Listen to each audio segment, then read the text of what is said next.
Bonjour à tous et à toutes. Aujourd'hui on se retrouve avec une petite vidéo, astuce, fond. On va faire une petite carte. On va utiliser les prospectus qui envahissent pour certains ou certaines leur boîte aux lettres. Enfin une, parce qu'il y a des millions d'idées de récup sur les prospectus. Si vous êtes éventuellement intéressé, je vous ferai d'autres vidéos sur le sujet. D'ailleurs, il y en a une qui date de très longtemps. Je faisais de la vannerie avec les prospectus. Si je retrouve, je vous la mettrai en oui. Mais ceci dit, aujourd'hui, je vais vous montrer une technique de fond que tout le monde connaît, j'invente rien. On faisait ça à la maternelle, mais ça vous fait des super effets. Ça peut vous faire des fonds pour vos art journal, pour vos toiles, pour vos pages de collage, pour vos cartes, pour faire des pochettes. Enfin, vous faites plein de trucs, vos fonds d'ATC, etc., etc. C'est parti, on y va. On prend n'importe quel prospectus, coloré ou pas coloré, on s'en fout, on prend le prospectus. Je prends, admettons, Aldi. Je prends le règle et un cutter. Vous allez comprendre tout de suite là maintenant. On va découper des petites bandes d'1 centimètre. À peu près, hein, on n'est pas un chouchouille près. Et on vient découper le prospectus comme ça, on se prend pas la tête. Ou au ciseau ou au cutter. Et on vient faire plein de bandes. C'est quand même d'être à peu près bien là, ça serait bien. Et on vient découper, vous avez vu, ça se découpe super bien. On s'en fout. Dans le sens que vous voulez, bien sûr. La longueur, on s'en fout, parce qu'on viendra l'adapter à notre fond de carte. Parce que là, nous allons faire une petite cartounette. Une fois que vous avez découpé tous vos petites bandes comme ceci, vous les mettez deux. Pour faire cette carte-là, il vous faudra un papier de récup. Ça peut être de feuille d'imprimante, une chute de cardstock. Moi, c'est une chute de je ne sais plus de quoi d'ailleurs. C'est une chute qui fait 11 que j'ai coupé, remis à 11 sur 14. J'ai pris un papier style cardstock de 12 sur 15. Noir, vous prenez la couleur que vous voulez, et un morceau de 12,5 sur 15,5, parce qu'on va faire des mattages comme ceci et comme ceci. On aura réalisé, ça c'est la base de notre carte, rien de plus simple. Ce bout-là, papier imprimante ou ce que vous voulez, on va le garder, c'est là-dessus qu'on va faire notre fond. Ensuite, il vous faudra du gesso blanc. Si vous n'avez pas de gesso blanc, vous pouvez prendre de l'acrylique, donc de la peinture blanche, même celle qu'on prend pour peindre les meubles, hein. Vous la diluez avec un petit peu d'eau et vous faites le même truc. Ensuite, et ça je m'en suis jamais servi parce que franchement elle est très peu pigmentée, mais j'ai décidé de vous faire une vidéo pas accessible, bah oui, accessible à tous, mais honnêtement quand on a des bons produits, on obtient de plus beaux résultats, mais le résultat est pas mal non plus. Mais du style, si on se sert de sprays style Stamperia, les sprays Distress, les sprays E-Ink, les aquarelles de qualité, on obtient quand même autre chose au niveau visuel de beaucoup plus joli. Mais on obtient quand même des jolies choses avec ça. Je voulais que ça soit accessible, ça vous permettra, si vous avez ces produits-là, tout le monde les a, prospectus, ça. On a des chutes de papier, on trouve. Et si vous n'avez pas de papier, prenez le fond d'une vieille enveloppe, ce que vous voulez. C'est pas ce qui va vous coûter le plus cher, acheter du gesso. On a toujours un pot de peinture, on a toujours repeint toujours en blanc à la maison. On prend un peu de peinture blanche. Le seul truc qu'il faut racheter, c'est des espèces d'aquarelles comme ça. Et encore les enfants aussi, des aquarelles rondes là. C'est la même qualité que les peintures enfants à l'eau là, les pastilles rondes. J'avais acheté ça, c'est la première génération. Franchement, c'est pas top parce que j'ai de l'aquarelle de qualité, ça n'a rien à voir. Cette palette d'aquarelle comme ça, vous pourrez vous entraîner et voir ce que vous en pensez de cette petite technique entre guillemets de fond. On prend sa base de faire notre fond. On prend ces petites bandelettes, on les met de côté. Il va falloir de la colle. On vient en placer une bord à bord comme ça. Je cherche, hein, vous prenez, vous essayez de mettre de la couleur, de l'écriture, faites comme vous voulez. Une autre comme ça. On vient les aligner comme ceci bord à bord là, avec l'écart d'1 centimètre. Si vous avez fait des bandes d'1 centimètre, il doit avoir un écart d'1 centimètre. Allez, soyons fous, faisons un écart d'1 centimètre. Et vous placez vos bandes comme vous voulez, avec l'écart de la largeur de votre bande. Bien bord à bord. Comme ça sera déjà fait. Peu d'écriture. Là, on place ça. Nous allons faire du tressage. Et après, on viendra rectifier s'il faut en couper un bout. On vient placer sa première bande. Vous savez, on passe en dessous ici. Vous savez tous faire du tressage. Je vais déjà préparer ça. Un coup en dessous, un coup au-dessus, un coup en dessous, un coup au-dessus. Et après, on va les coller. Ça sera beaucoup plus facile après. En dessous, au-dessus, en dessous, au-dessus. On vient bord à bord.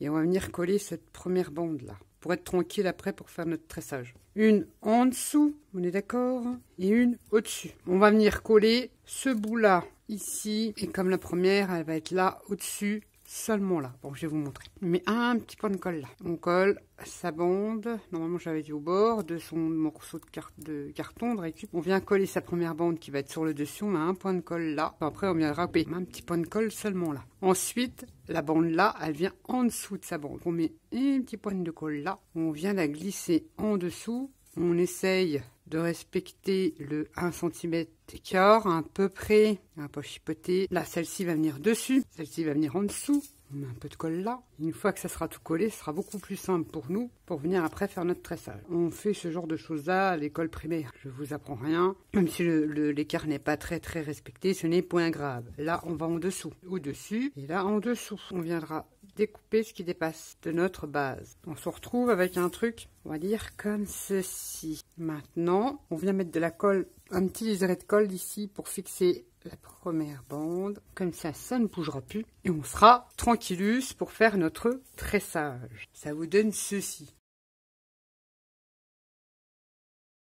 C'est là qu'on vient prendre ces petites bandes qu'on a découpées. Là, on va commencer en dessous, puisque là, la bande, elle passe au-dessus. On va commencer en dessous. On fait l'inverse, comme ceci. Là, c'est en dessous, dessus, dessous et au-dessus. On fait l'inverse. Vous voyez, là, c'est... Et on vient mettre un point de colle là. On vient mettre des petits points de colle pour plus que ça bouge. Du style là, on serre bien. Ça collera, là, avec le petit embout, on peut passer en dessous, mettre un point de colle. Et ainsi de suite. Si les grands bouts vous dérangent, vous les coupez. Et on reprend notre bande et on vient faire... Comme on a été en dessous, on vient au-dessus. On fait l'inverse à chaque fois. Et on vient tresser, oui, c'est tresser. Et ainsi de suite, jusqu'à la fin de notre fond, ici. Une dernière bande, elle sera la limite de notre fond et on coupera tout ce qui dépasse. Et on viendra coller le restant sur notre base cartonnée. On fait notre tressage, on se retrouve à la fin.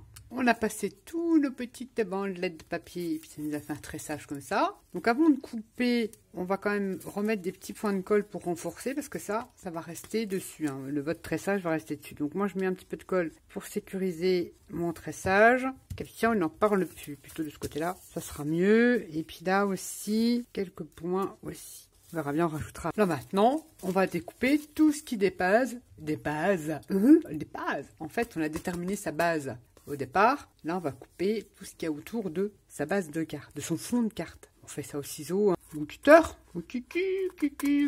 Puis je fais ça comme ça. S'il faut remettre des petits points de colle, je reviendrai à mettre des petits points de colle. Ça vous donne ceci. Rien d'extraordinaire. Et donc là, on va revenir remettre des petits points de colle parce qu'il faut quand même que votre tissage soit bien collé sur votre base. On va venir quand même travailler avec le gesso après et tout ça. Donc on vérifie ce que ça donne après le découpage. On vient coller tous ces petits bouts qui dépassent, enfin qui se décollent plutôt. Après c'est pas un souci, je pense qu'on peut revenir après recoller dessus. Une fois qu'on a obtenu ceci, on vient prendre son petit gesso blanc. On vient mettre un petit peu là-dedans, il n'en faut pas beaucoup. Et on vient, sans le diluer, parce que c'est l'action, hein, je parle. Sans le diluer, on vient en mettre comme ça. Je dis bien grosso merdo. On ne se rend pas la tête, hein, on vient pas faire de l'uniforme, justement. On vient tout mettre en gesso. Tout. On vient sécher. Avec déjà ça, comme ça a une autre tête. On sèche bien son petit gesso blanc. Moi, honnêtement, je vais rajouter une petite couche, mais légère. Après, si le fond comme ça vous convient, vous le laissez comme ça. Moi, je vais repasser une petite couche et je reviens sécher. On se retrouve avec un fond comme ça. On prend la petite peinture qu'on a, petite aquarelle, pas une peinture trop couvrante. Et en même temps, je vais tester mes derniers achats de Sèche-Chine, les pinceaux là, que j'aime beaucoup. Le pinceau, certes, ça fonctionne, on va utiliser cette couleur-là, mais il y a aussi la qualité de l'aquarelle. Bon, on va faire un petit truc, je pense, sympatoche. Et on vient passer son aquarelle comme ça autour de sa carte. On fait ça comme ça, on se trompe pas la tête. On vient comme si on faisait un cadre mais pas très régulier. On reprend son pinceau et on va prendre, j'avais dit, la couleur là. Ouais. Moi j'ai au préalablement mis des sprays d'eau sur la palette et je viens repasser cette couleur là un peu partout aussi, mais partout là cette fois-ci. Je reviens sur les bords, mais je viens aussi sur le milieu. Vous prenez la couleur que vous voulez. Et on revient comme ça au milieu. Ça vous donne ceci. Bon, c'est pas sec. On va le sécher. On va voir ce que ça donne. J'aime beaucoup l'effet. Ça vous donne ceci. J'aime beaucoup l'effet que ça donne. J'ai envie de mettre du plus foncé, mais il n'y a pas grand chose là-dedans. Quand je fais ce genre de choses-là, je prends des sprays. C'est beaucoup mieux. Je vais mélanger les deux. Je m'en fous. De toute façon, cette palette-là, je m'en fous. Si pour les gosses, quoi. Ça peut être sympa aussi. On teste. Vous prenez, c'est la peinture que vous voulez. Si vous prenez des acryliques, vous la diluez, que ça soit pas très couvrant, qu'on puisse voir notre tissage en dessous. C'est ce qui va donner la perspective et l'effet. Je trouve ça super sympa. Moi, j'aime plutôt bien l'effet que ça fait. Je sais pas si vous allez vous rendre compte. Ensuite, on va quand même améliorer ça des encres. On en a tous. J'ai envie d'ancrer un petit peu mes bords et de déborder sur les coins comme ça. On va déjà faire les bords. Alors, vous prenez l'encre que vous voulez. Moi, je prends de la marron parce que je reste dans cet esprit-là. Et ensuite, je prends de l'encre et je viens un petit peu déborder sur mes coins. Voilà. Ça me plaît bien. Ensuite, on reprend ces deux petites bases. La première qui fait 12,5 sur 15,5. On va venir coller. On va venir coller ça déjà. Ce sera déjà fax. C'est vraiment un truc tout simpli. C'est seulement pour vous retenir cette technique. Et on peut faire moult choses que j'avais fait il y a très longtemps, mais que je n'ai plus, que j'ai envoyé dans colis pour les copinettes. Et ensuite, on vient coller son petit fond ici. Imaginez, vous faites ce genre de choses-là sur des feuilles style, je dis A4, des feuilles d'imprimante. Vous faites le même système. Aquarelle de Chaction, des trucs pas chers, pas très couvrantes. Et après, avec un système de pliage, vous faites des pochettes. Faites des pochettes d'enfer. Et regardez l'effet que ça fait. Je trouve le fond plutôt sympa. Qu'est-ce qu'on va pouvoir faire comme carte? Après, vous avez votre fond. Vous voulez coller des stickers, des die cuts, imprimer des personnages sur Pinterest, faire du tamponnage. Je vais rester dans l'esprit simpli.